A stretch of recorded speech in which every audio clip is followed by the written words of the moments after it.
नमस्कार विद्यार्थी मित्रांनो, स्वागत आहे तुमचे सुनीता सावले या आपल्या यूट्यूब चॅनलवर।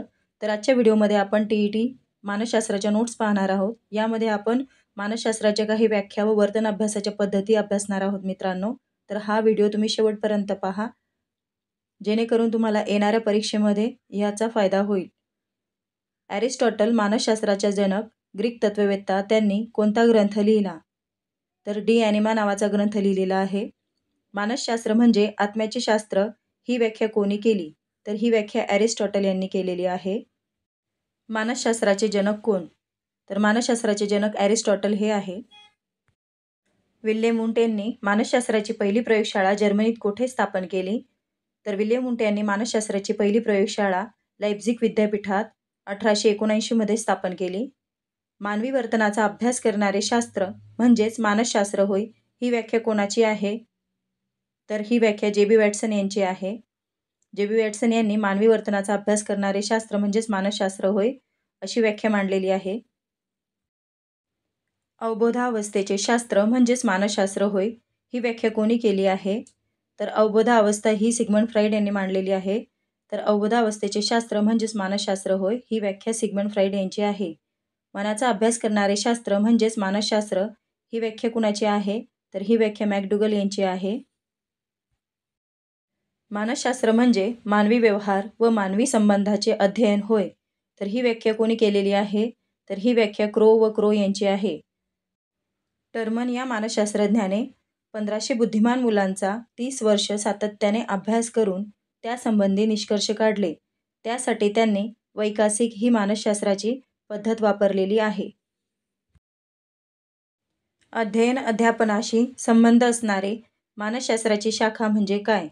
अध्ययन अध्यापनाशी संबंध असणारी मानसशास्त्राची शाखा म्हणजेच शैक्षणिक मानसशास्त्र होय, ही शैक्षणिक मानसशास्त्राची व्याख्या होय मित्रांनो। स्वतःच्या मनोव्यापाराचे तटस्थपणे केलेले निरीक्षण म्हणजेच कोणते निरीक्षण होय? तर हे आत्मनिरीक्षण होय। सायकोलॉजी हा शब्द कोणत्या भाषेतून आला?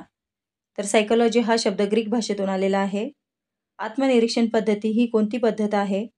तर आत्मनिरीक्षण पद्धत ही अशास्त्रीय पद्धत आहे। व्यक्तीच्या वर्तनाचा सखोल अभ्यास कोणत्या पद्धतीने केला जातो? तर व्यक्तीच्या वर्तनाचा सखोल अभ्यास हा जीवनवृत्तांत पद्धतीने केला जातो। आत्मनिरीक्षण व बाह्यनिरीक्षण पद्धती परस्पर पूरक आहेत। नैसर्गिक परिस्थितीत व्यक्तीच्या किंवा प्राण्याच्या वर्तनाचे केलेले निरीक्षण म्हणजेच बाह्यनिरीक्षण होय। शैक्षणिक मानसशास्त्र ही मानसशास्त्राची एक उपयोजित शाखा आहे। अनुभूतीद्वारा व्यक्तीच्या वर्तनात हळूहळू घडून येणारे बदल म्हणजेच शिक्षण होय, ही व्याख्या गिलफोर्ड यांनी केलेली आहे। अनुभवाद्वारे व्यवहारात होणारा बदल म्हणजे शिकणे किंवा अधिगमन होय, तर ही व्याख्या गेट्स यांची आहे। कोणतीही अशी क्रिया की जी व्यक्तीच्या विकासात सहाय्यभूत होते व त्याच्या वर्तमान व्यवसायात व अनुभवात भिन्नता निर्माण करते, तिलाच शिक्षण असे म्हणतात, ही व्याख्या वुडवर्थ यांनी केलेली आहे। वुडवर्थ यांनी वर्तनाचे सूत्र मांडलेले आहे, B=SOR। बी म्हणजेच वर्तन, एस म्हणजेच उद्दीपक, ओ म्हणजेच जीव, आर म्हणजेच प्रतिक्रिया, असे सूत्र त्यांनी मांडलेले आहे। वर्तन बरोबर उद्दीपक, जीव व प्रतिक्रिया असे सूत्र वुडवर्थ यांनी मांडलेले आहे। अनुभव व वर्तनाचे शास्त्र ते मानसशास्त्र ही व्याख्या मन यांनी मांडली आहे। मानव आणि मानवेतर प्राण्यांच्या वर्तनाचे शास्त्र म्हणजेच मानसशास्त्र होय, ही व्याख्या मॉर्गन, किंग आणि रॉबिन्स यांनी मांडलेली आहे। अध्ययन अध्यापनाशी संबंध असणारी मानसशास्त्राची शाखा म्हणजेच शैक्षणिक मानसशास्त्र होय, ही व्याख्या स्किनर यांची आहे। शिकणाऱ्याच्या वर्तनाचा व त्याच्या त्या वर्तनाच्या मुळाशी असणाऱ्या प्रेरणेचा अभ्यास करणारे शास्त्र म्हणजे शैक्षणिक मानसशास्त्र होय, ही मानसशास्त्राची व्याख्या जड यांनी केलेली आहे। शिक्षण प्रक्रियेची वैशिष्ट्ये। तर शिक्षण प्रक्रियेची वैशिष्ट्ये कोणती आहे मित्रांनो, ते आपण खाली बघणार आहोत। शिक्षण ही अखंडपणे चालणारी प्रक्रिया आहे। शिक्षण ही एक नैसर्गिक व सहज प्रक्रिया आहे। शिक्षण ही त्रिकेंद्रात्मक प्रक्रिया आहे। शिक्षण ही मानसिक प्रक्रिया आहे। शिक्षण हे सामाजिक प्रक्रिया आहे। शिक्षण ही एक स्वयंस्फूर्त प्रक्रिया आहे। शिक्षण औपचारिक, अनौपचारिक आणि सहजपणे दिले जाते। तर शिक्षण प्रक्रियेची ही वैशिष्ट्ये आपण बघितलेली आहे. ही अतिशय महत्त्वाची आहे मित्रांनो. जे शास्त्र मान्यता पावलेल्या मानसशास्त्रीय तत्वांचा उपयोग शैक्षणिक समस्यांचा उलगडा करण्यासाठी करते, ते शैक्षणिक मानसशास्त्र होय. तर ही व्याख्या ग्रुंथी आणि पॉवर्स यांची आहे. आता वर्तन अभ्यासाच्या पद्धती पाहणार आहोत मित्रांनो आपण. वर्तन अभ्यासाच्या 2 पद्धती आहेत, शास्त्रीय पद्धत आणि अशास्त्रीय पद्धत. तर शास्त्रीय पद्धतीमध्ये प्रायोगिक पद्धत, जीवनवृत्तांत पद्धत, सर्वेक्षण पद्धत, वैकसिक पद्धत आणि मनोविश्लेषण पद्धत या पद्धतींचा अभ्यास केला जातो. तर अशास्त्रीय पद्धतीमध्ये पर्यंक, दंतकथा, आत्मनिरीक्षण या वर्तन अभ्यासांच्या पद्धतीचा अभ्यास केला जातो. या वर्तन अभ्यासाच्या पद्धतीपैकी फक्त निरीक्षण पद्धत, प्रायोगिक पद्धत, सर्वेक्षण पद्धत आणि जीवनवृत्तांत पद्धत महत्त्वाच्या आहेत. वर्तन अभ्यासाच्या पद्धतीपैकी आपण निरीक्षण पद्धतीचा अभ्यास करणार आहोत मित्रांनो. निरीक्षण पद्धतीचे 2 प्रकार आहेत, एक आत्मनिरीक्षण व बाह्य निरीक्षण. आत्मनिरीक्षण म्हणजेच अंतर्मुख होऊन स्वतःच्या अनुभवाचे निरीक्षण करण्याच्या पद्धतीस आत्मनिरीक्षण किंवा अंतर्निरीक्षण असे म्हणतात. आत्मनिरीक्षणाचे फायदे बघू आपण. या पद्धतीत प्रयोग करणारा प्रयोजक व ज्याच्यावर प्रयोग करायचा आहे तो प्रयोज्य या दोन्ही व्यक्ती एकच असतात. स्वतःच्या मानसिक क्रियांचे निरीक्षण करायचे असते. ही पद्धत केव्हाही आणि कुठेही वापरता येते. आत्मनिरीक्षण पद्धती बिनखर्चाची आहे. आपल्या मनातील भावना, विचार आपणच स्पष्टपणे सांगू शकतो. आत्मनिरीक्षणामुळे आत्मदोष कमी करता येतात, समूळ नाहीसेही करता येतात. कोणत्याही वर्तन परिणामाचे सामान्यीकरण करण्यापूर्वी ते कितपत बरोबर आहे याचा पडताळा आत्मनिरीक्षण पद्धतीने घेता येतो. भावना आणि विचार यातील जिवंतपणा या पद्धतीमुळे आपण अनुभवू शकतो. तर हे आत्मनिरीक्षण पद्धतीचे फायदे आहेत मित्रांनो. आता आपण आत्मनिरीक्षण पद्धतीचे तोटे पाहणार आहोत. आत्मनिरीक्षण पद्धतीतील तोटे, दोष. तर आत्मनिरीक्षण करणे कठीण असते. तीव्र स्वरूपातील भावनांचे निरीक्षण तीव्रता कमी न होऊ देता करणे खरोखर कठीण आहे. अस्पष्ट मानसिक प्रक्रियांचे निरीक्षण करणे कठीण असते. आत्मनिरीक्षण आत्मनिष्ठ असते, व्यक्तिसापेक्ष असते. इतरांना एखाद्या प्रक्रियेबद्दल काय वाटते ते आत्मनिरीक्षणाने पाहून अंदाज घेता येतो. हे ठीक आहे, पण ही पद्धत प्रत्येक वेळी बरोबर ठरणार नाही, म्हणून या पद्धतीचा उपयोग करून सामान्यीकरण करणे योग्य ठरणार नाही. आत्मनिरीक्षण व्यक्तिगत असल्यामुळे व्यक्तीच्या आवडीनिवडीचा, वृत्तीचा, पूर्वग्रहाचा परिणाम त्यावर होत असतो. एकाच अनुभवासंबंधी 2 व्यक्तींची आत्मानुभव भिन्न प्रकारे असू शकतात. सत्य अनुभूती लपवून इतरांना जे रुजेल ते सांगण्याकडे व्यक्तीचा कल असू शकतो. त्यामुळे या पद्धतीने काढलेली निष्कर्ष विश्वासार्ह असणार नाही. अबोध मनात दडलेल्या भावनांचा आणि वासनांचा आत्मनिरीक्षण पद्धतीने अभ्यास करता येत नाही. एका इंद्रियाला एकाच वेळी 2 भूमिका वठविणे अशक्य असते. लहान मुले, मतिमंद व्यक्ती, वेडी माणसे आणि मानवेतर प्राणी इत्यादींच्या बाबतीत या पद्धतीचा वापर करता येत नाही. प्रयोज्याच्या अस्थिर किंवा चंचल स्वरूपामुळे आत्मनिरीक्षण शास्त्रीय होत नाही. ज्यावेळी भावनांचे स्वरूप संमिश्र असते तेव्हा आत्मनिरीक्षण दोषपूर्ण होण्याची शक्यता अधिक असते. आत्मनिरीक्षण करणारी व्यक्ती अप्रामाणिक असेल तर निवेदन खोटे आणि चुकीचे असू शकते. तर हे आपण आत्मनिरीक्षण पद्धतीचे तोटे, दोष पाहिले मित्रांनो. यावर परीक्षेमध्ये प्रश्न विचारला जातो, तर हे सुद्धा तुम्ही चांगल्या प्रकारे याचा अभ्यास करून घ्या. आता आपण पुढची वर्तन अभ्यासाची पद्धती अभ्यासणार आहोत.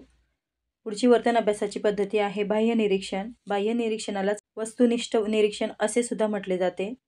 तर नैसर्गिक परिस्थितीत व्यक्तीच्या किंवा प्राण्यांच्या वर्तनाची केलेले निरीक्षण म्हणजेच बाह्य निरीक्षण होय. या निरीक्षणालाच वस्तुनिष्ठ निरीक्षण असेही म्हणतात. बाह्य निरीक्षणाचे उदाहरण बघू आपण. लहान मुले, मनोविकृती, म्हातारी माणसे यांच्या अभ्यासासाठी ही पद्धत वापरतात. बाह्य निरीक्षण पद्धतीतील अडचणी पाहू आपण. एखाद्या घटनेचे निरीक्षण न करणे म्हणजेच अनिरीक्षण होय. एखाद्या घटनेचे अपनिरीक्षण म्हणजेच चुकीचे निरीक्षण करणे. निरीक्षणात व्यक्तिनिष्ठता येते. निरीक्षण करताना ज्याचे निरीक्षण करायचे आहे त्याचे अनुभव व आपले अनुभव यातील फरक लक्षात न घेणे. तर हे बाह्य निरीक्षण पद्धतीतील अडचणी आहेत. वस्तुनिष्ठ निरीक्षणाचे फायदे बघू आपण मित्रांनो. या पद्धतीने नैसर्गिक वर्तनाचा वस्तुनिष्ठ अभ्यास करता येतो. लहान मुले, मतिमंद मुले मनोविकृती असणारी माणसे यांच्या अभ्यासासाठी वस्तुनिष्ठ निरीक्षण पद्धती योग्य आहे. या पद्धतीत निरीक्षण करण्यासाठी विविध साधनांचा वापर करता येतो. त्यामुळे वारंवार निरीक्षण करता येते, तुलना करता येते. या पद्धतीने मानव आणि प्राणी यांचा सामाजिक अभ्यास करता येतो. या पद्धतीत आधुनिक साधनांचा उपयोग करून अचूकता आणता येते. ज्या प्रकारे आपण निरीक्षण पद्धतीचे फायदे पाहिले, त्याच प्रकारे निरीक्षण पद्धतीच्यावर काही मर्यादासुद्धा आहेत. तर त्या मर्यादा बघू आपण. निरीक्षण पद्धतीने व्यक्तीच्या केवळ बाह्य वर्तनाचे निरीक्षण करणे शक्य होते. बाह्य निरीक्षणावरून निष्कर्ष काढले जातात. बाह्य वर्तन हे जरी आंतरिक प्रेरणांचे व भावनांचे प्रगटीकरण असले तरी सर्वच आंतरिक वर्तन घटकांचा अभ्यास या पद्धतीने करता येत नाही. ज्या व्यक्तीचे किंवा प्राण्यांचे निरीक्षण करावयाचे त्यावर आपला ताबा नसतो. निरीक्षण पद्धतीत वर्तन कोणते घडेल याची नोंद घेता येते, पण विशिष्ट वर्तन का घडले याचे स्पष्टीकरण देता येत नाही. निरीक्षकाचे पूर्वग्रह, आवडीनिवडी याच्यापासून पूर्णपणे अलिप्त असणे निरीक्षकाला कठीण असते. निरीक्षण संपूर्णपणे वस्तुनिष्ठ राहू शकत नाही. सतत निरीक्षण करणे ही कृती कष्टदायी आणि कंटाळा येणारी आहे. सतत निरीक्षणामुळे निरीक्षक थकून जातो. त्याचा निरीक्षणावर परिणाम होतो. आता आपण काही प्रश्नांचा अभ्यास करणार आहोत मित्रांनो. हे प्रश्न महत्त्वाचे आहेत. यामध्ये काही प्रश्न मागील वर्षी विचारलेले आहेत. तर हे प्रश्न तुम्ही चांगल्या प्रकारे अभ्यासा. ॲरिस्टॉटल या ग्रीक तत्त्ववेत्त्याने रिकामी जागा हा ग्रंथ लिहिला. तर या प्रश्नाचं उत्तर देण्याचा प्रयत्न करा तुम्ही. या प्रश्नाचं योग्य उत्तर आहे पर्याय क्रमांक 2 डी ॲनिमा. प्रश्न क्रमांक 2, रिकामी जागा यांना मानसशास्त्राचा जनक म्हणतात. तर कुणाला मानसशास्त्राचे जनक म्हणतात मित्रांनो? तर ॲरिस्टॉटल यांना मानसशास्त्राचे जनक म्हणतात. पर्याय क्रमांक 4. व्यक्तिभिन्नतेचे शास्त्र अशी मानसशास्त्राची व्याख्या प्लेटो यांनी त्यांच्या कोणत्या ग्रंथामध्ये मांडली आहे? तर त्यांनी रिपब्लिक या ग्रंथामध्ये व्यक्तिभिन्नतेचे शास्त्र म्हणजेच मानसशास्त्र ही व्याख्या मांडलेली आहे. मानसशास्त्राची पहिली प्रयोगशाळा रिकामी जागा या विद्यापीठात सुरू झाली. तर मानसशास्त्राची पहिली प्रयोगशाळा ही जर्मनीतील लाइप्झिग विद्यापीठामध्ये सुरू करण्यात आलेली आहे. मानवी वर्तनाचे शास्त्र ते मानसशास्त्र अशी व्याख्या रिकामी जागा यांनी केली. तर मानवी वर्तनाचे शास्त्र म्हणजेच मानसशास्त्र ही व्याख्या जे.बी. वॅटसन यांची आहे. इसवी सन 1921 साली दक्षिणामूर्ती येथे बालमंदिर नावाची शिशुशाळा रिकामी जागा यांनी सुरू केली. तर या प्रश्नाचं उत्तर आहे पर्याय क्रमांक 4 गिजूभाई बधेका यांनी ही शिशुशाळा सुरू केलेली आहे. बुद्धिमत्ता म्हणजे बदलत्या परिस्थितीत नव्या गरजा भागवण्यासाठी वेगवेगळ्या प्रकारे विचार करण्याची शक्ती असे रिकामी जागा यांनी म्हटले आहे. तर मित्रांनो, या प्रश्नाचं उत्तर तुम्ही कमेंट बॉक्समध्ये कमेंट करून सांगा. मित्रांनो, आता पुढील व्हिडिओमध्ये आपण प्रायोगिक पद्धत सर्वेक्षण पद्धतीचा अभ्यास करणार आहोत. त्यांचे फायदे तोटे याविषयी आपण अभ्यासू. व्हिडिओ आवडल्यास लाईक, शेअर अँड सबस्क्राईब करा. धन्यवाद.